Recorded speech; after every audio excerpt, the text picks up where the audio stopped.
Welcome to another episode of Anger Management and How to Control Your Anger. Today we want to discuss how things that happen to you as a child has made an impact on you as an adult.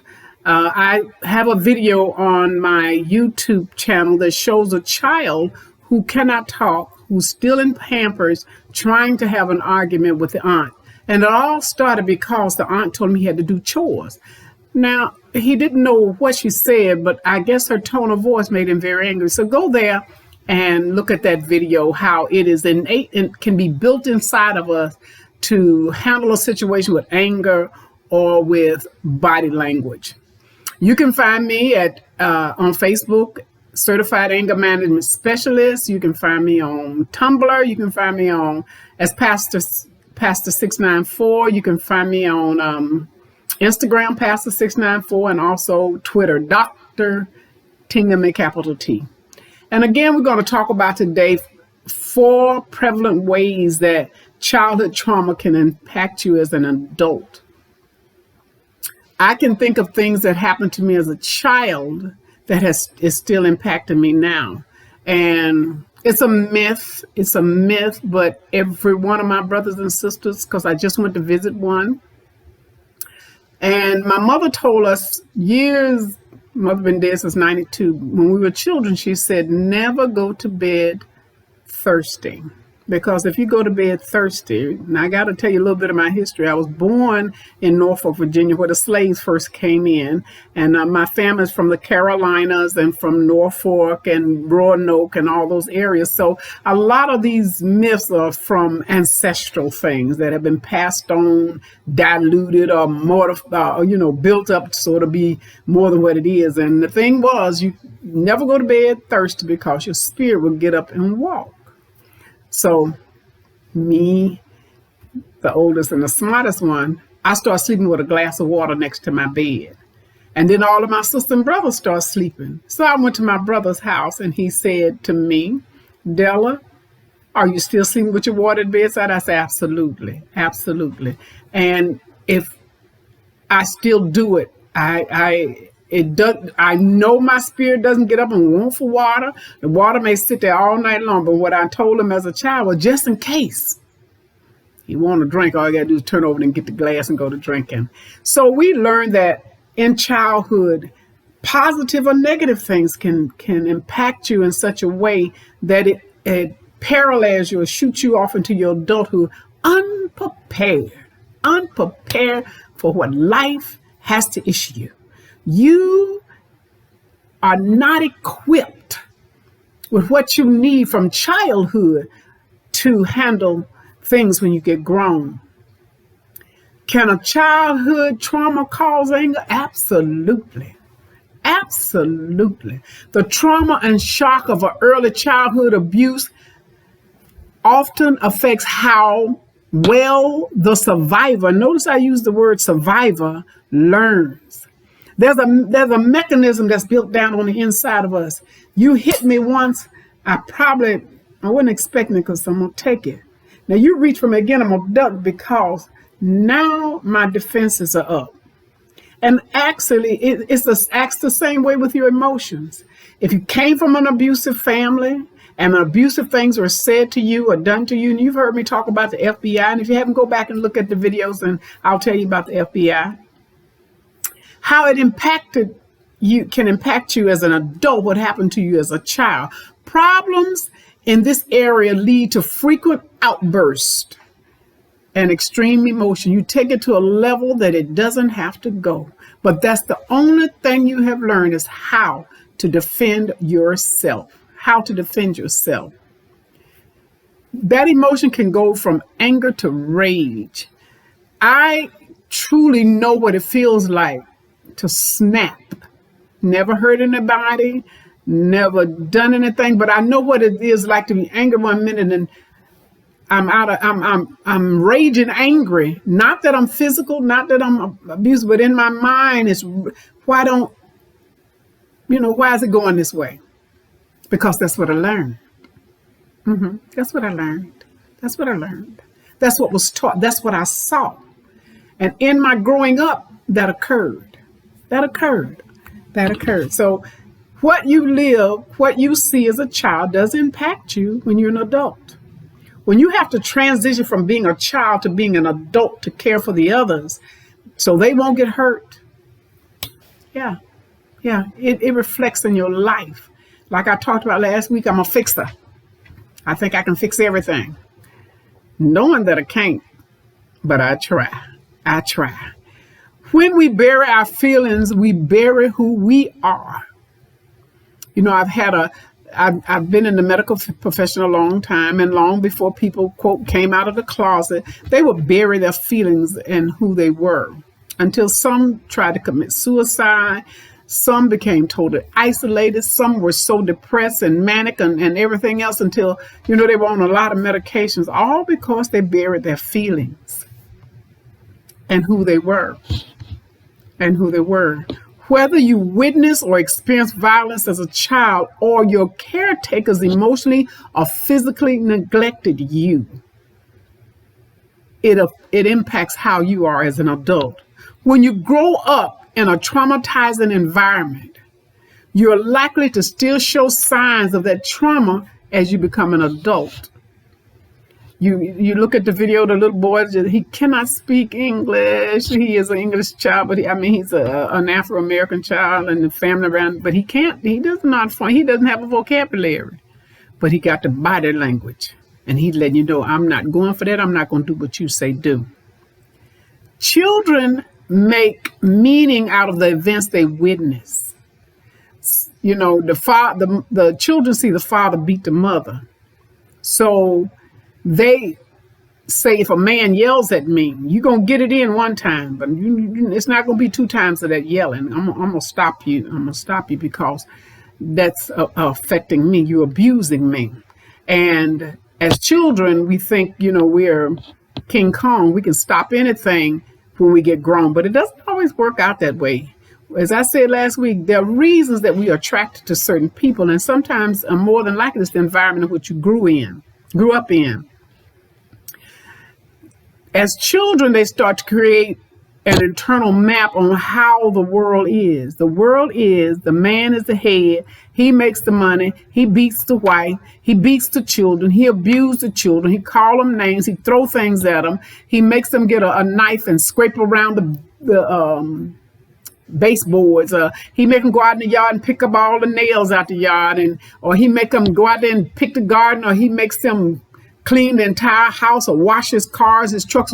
He's abusive and never rewarding. So the children start bearing those feelings down on the inside, and they hold it. One day they wake up and they're grown, and they don't have to take their abuse anymore, but they don't have the tools in order to manage that anger. Our prisons are built on the fact that the average prisoner has a 3rd grade education. And I forgot what number in the DSM-3 or whatever they call it now is. If you've ever been to jail, you got a mental problem. I'm sorry, I didn't write the book. Psychologists and psychiatrists say if you've been to jail, you have a mental problem and you need to seek help.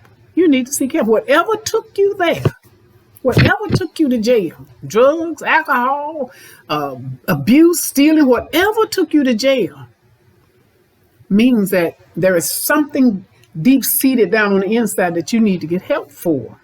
It ain't like you go to jail for nothing. I mean, people do go to jail for nothing.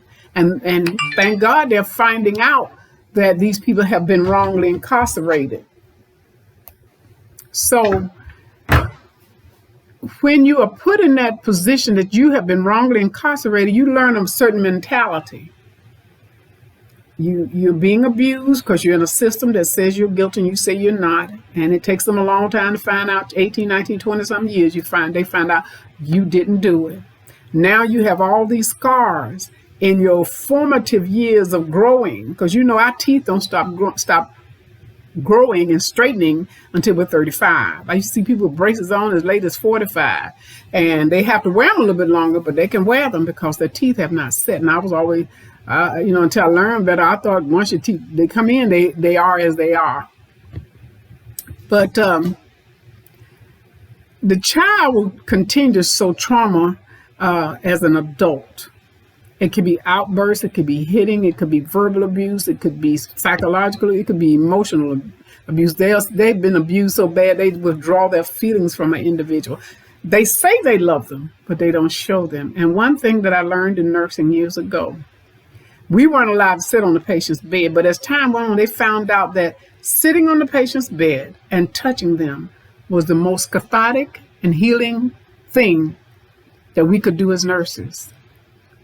If we could just sit, and it could be for 5 seconds, they don't count it, but they say, oh, I remember you came and sat on my bed. I wasn't there long enough for the bed to get warm where I sat. But the fact that I touched you and I sat on your bed was very cathartic and very healing.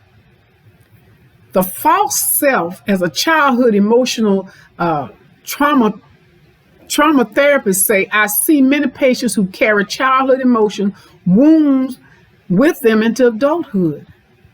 One way these wounds reveal themselves is through the creation of a false self. Well, see, I can't deal with Della as she is, so I create this persona of a person I can deal with and people like. Yeah, that's what we do. We go ahead and we got degrees and we got this and we got the others and I can do this and I can do the other. And all of it's a lie. It's a lie. But we build a false self because that's what people like to hear. You know, I tell the story how I came from the cotton fields to Hickory Hill. And in Memphis, Tennessee, when you got to Hickory Hills, you had moved up to the cream of the crop of neighborhoods. It's not that way anymore. But that my goal was to move out of that cotton field and make it better for me and my children. And thank God it worked. It worked. Like I told you in previous episode, all anger is not bad. If you're driven to do something good and you're angry about it and you know how to handle it to get you to do what you want to do, to make the best out of your life, then it's a good anger. But when you say, I can't get nowhere because they keeping me down. I can't get nowhere because they taking all I got. I can't. The key word in this is I, me. It's all about me. So now I'm mad. And first I get anxious, then I get depressed, and now I'm really mad. I'm raging mad because I don't have what I think I ought to have because they are keeping me down. Who are they? Who are they? Who are they? As children, we want our parents to love us and take care of us. That would be the life. If my mother was living and my father was living and they had me all snuggled up in a nice home and everything being done for me, you know, I would think that's pretty good. When our parents don't do this, we try to become a kind of child we think they'll love. We put on the falsehood, y'all. Make good grades. Don't talk back. Do as you're told. As I say often, when I was a child, you were heard and not seen. So you were seen and not heard. So you could be seen, but you didn't have nothing to say. Kids now say anything they want to. And, you know, they'll tell you, I'll call 911. You know, I'm like, Muddy, I'll help you dial 411 to get some information because I'm not the mama you call 911 on. You know, I'm just not the one. I'm going to tell the truth. And I ain't mad about it, but I'm just not that one. Okay? So kids put on a shield around themselves to become what you want them to be. You want them to be a good kid, they be a good kid. They do it, but they're burying themselves.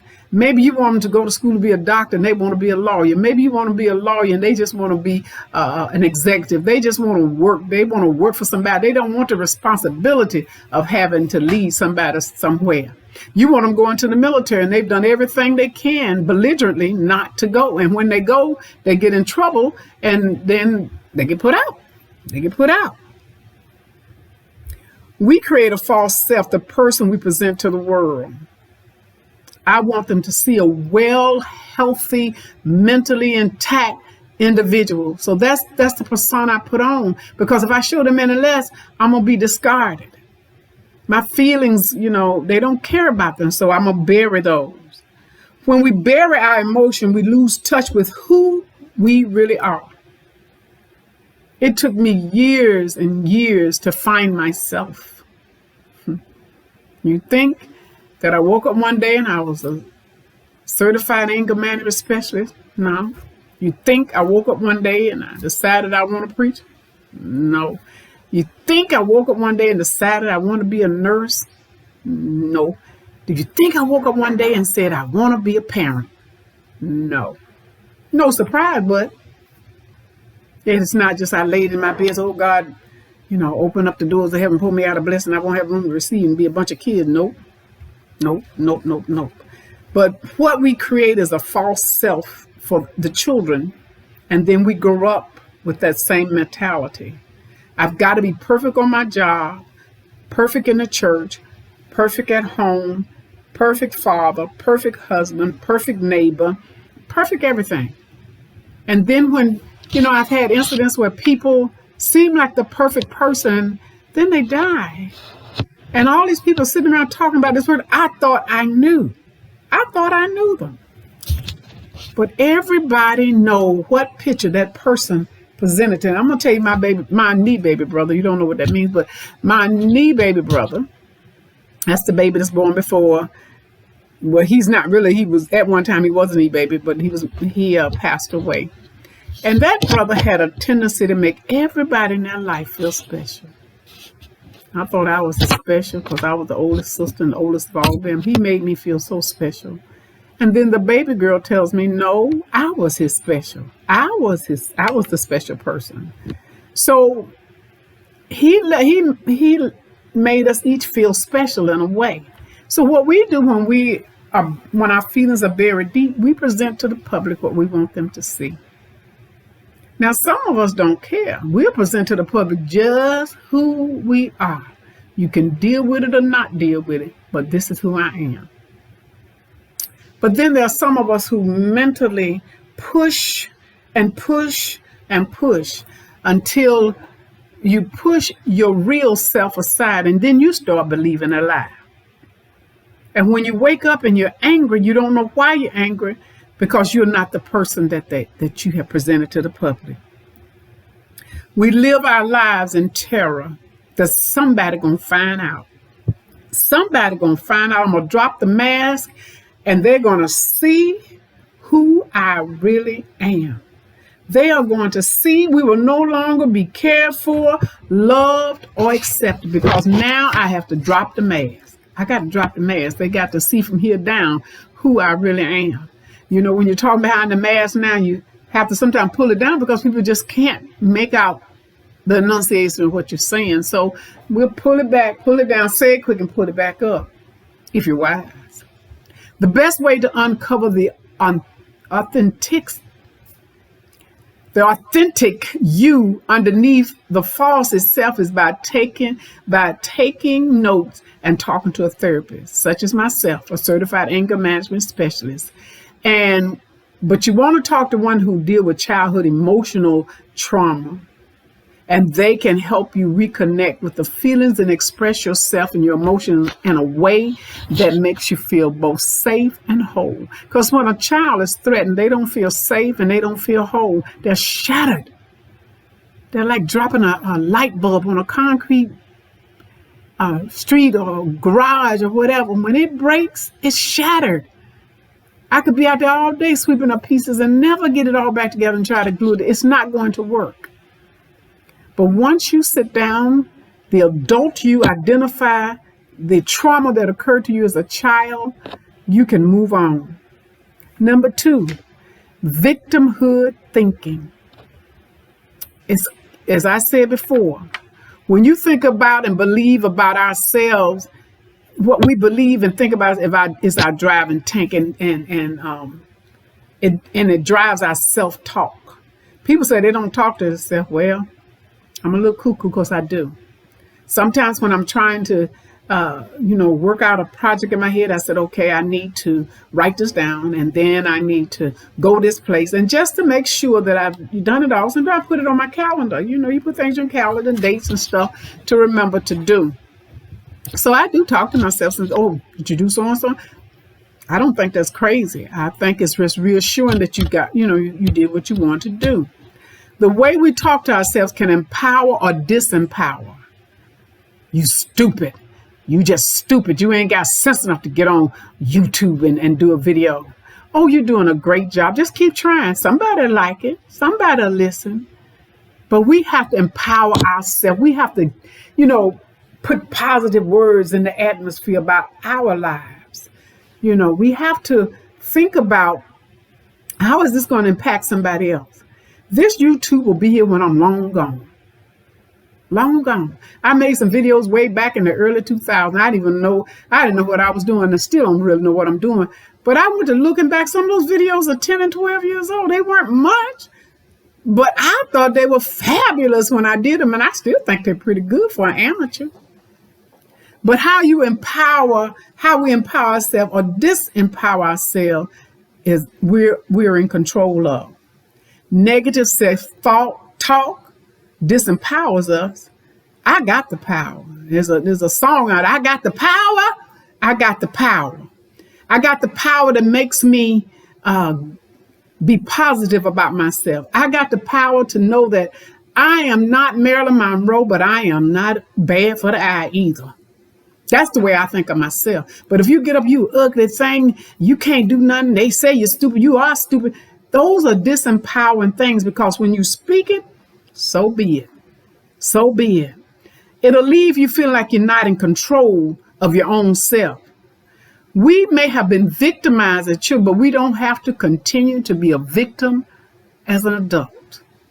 As I like to say in the ministry, we're not victims, we're victorious. We're victorious. When you overcome emotional abuse or physical abuse or neglect as a child, and you overcome it, and it's positive for you, it's victory. It's victory. It's a victory day. Even in circumstances where we don't think we have a choice, we always have a choice. There is always a choice. People say, no, yes, you did have a choice. I listen to the news all the time for people who had a choice. There was a gunfight in Atlanta. The people got in an argument. One man left after he got whooped a little bit, went home and got the gun and came back and killed the other man. Now, I had something like that when I was a teenager that happened of a friend of mine's boyfriend who was down in the club, got to fight and left home, when he got the gun, came back and shot the man. When he got to court, we went to trial. The judge said, when you went home, you should have stayed. You had a choice. You should have stayed. When you got out the club with your life and made it home, you should have stayed home, because he walked about 5 miles to get home. In those 5 miles, he was so enraged because he'd never been taught nothing but violence. He had to go back and finish it off. So he had to do some time in the penitentiary. When we have little or no control over our environment and our lives, when we're children, but we're not children anymore, it's likely we are more capable of changing a situation than we believe. Because see, they're going to say, well, she the big girl. She walked off and left them. She had the right mind. Instead of thinking of ourselves as victims, we can think of ourselves as survivors. The next time you feel trapped and choiceless, you don't feel like you do, remind yourself that you're more capable and in control than you think you are. Many of us become passive aggressive when our children grow up in a household where there is only one unhealthy expression of anger. They grow up believing that anger is unacceptable. If every time it comes out, it's bad. But I said some anger is good. It drives you to do good things. If you witness anger express violence, then as adults, you don't know anything else but to fight. And it's not no flight in it. It's not fight or flight. It's fight and fight and fight. Because that's all you know. That's what you've been taught. Or if you grew up in a family that suppressed anger and your parents taught you that anger is an emotion you cannot express. You're not allowed to express. You can't feel it. You have to suppress it. Even as an adult who could benefit from anger, you cannot let anybody ever see you. And you ever seen a person happy 24/7? 24/7? Make you mad because they're happy all the time. Make you mad, don't it? You got a choice to be mad. You're the boss of your own anger. Quote, Dr. Della M. Tingerman. You are the boss of your anger. Quote Dr. Della M. Tingerman. What happens if you express yourself in anger? If you're someone who suppresses your upset feeling, you are likely already know the answer. Nothing. You still feel angry.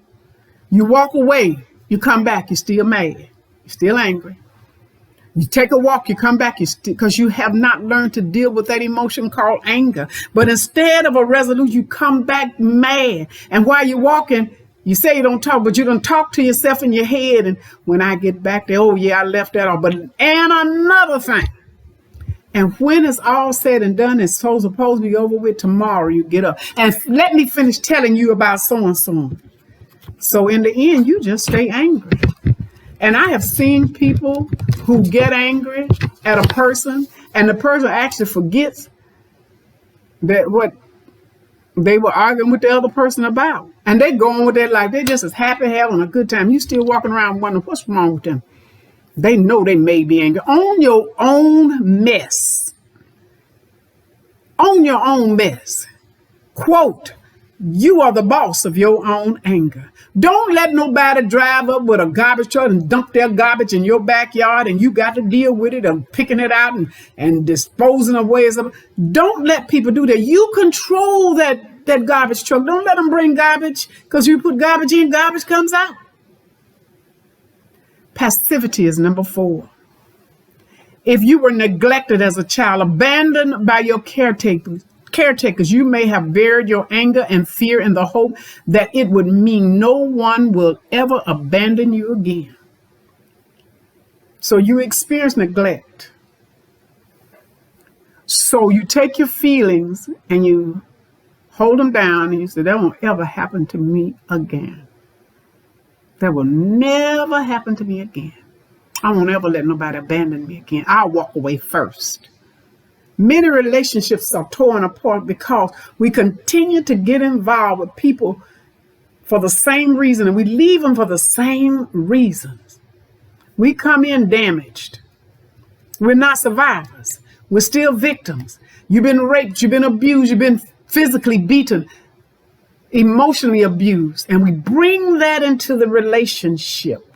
And now we've gotten passive about it. What happens when children do this is that they end up abandoning themselves. I am no longer here.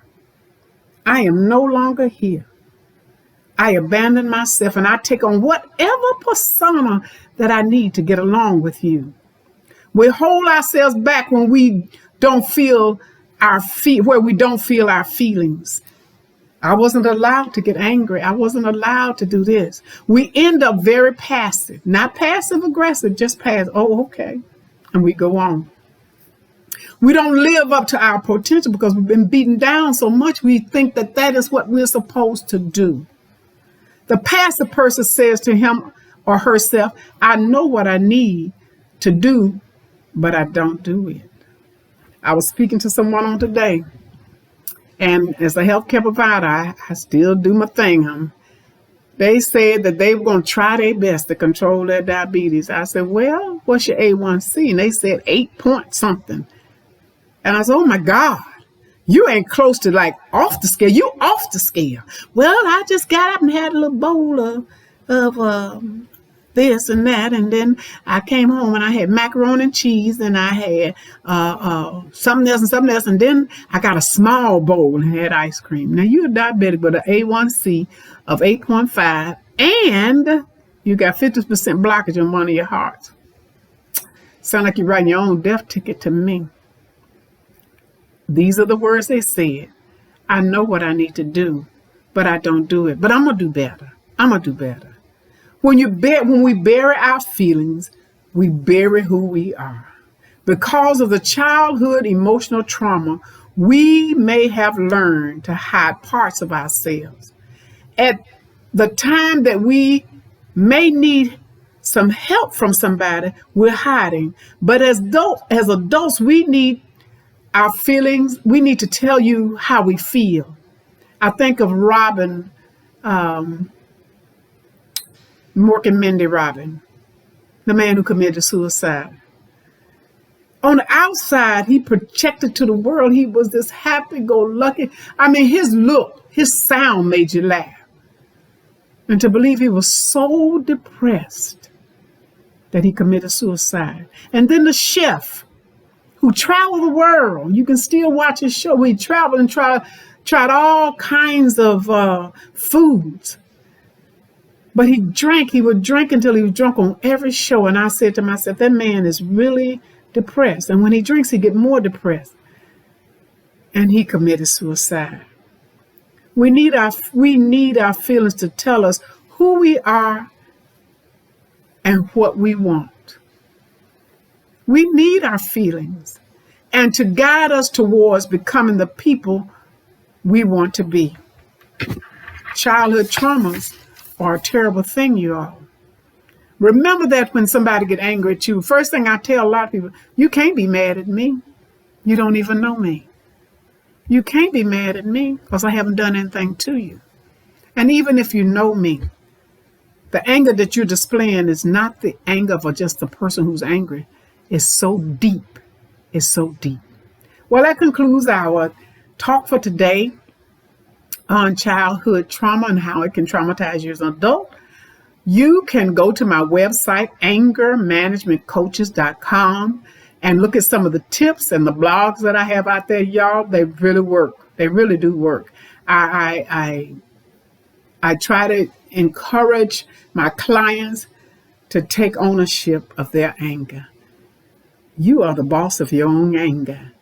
Quote, Dr. Deli M. Tingamy. Until next week, you all, be safe and be your own boss.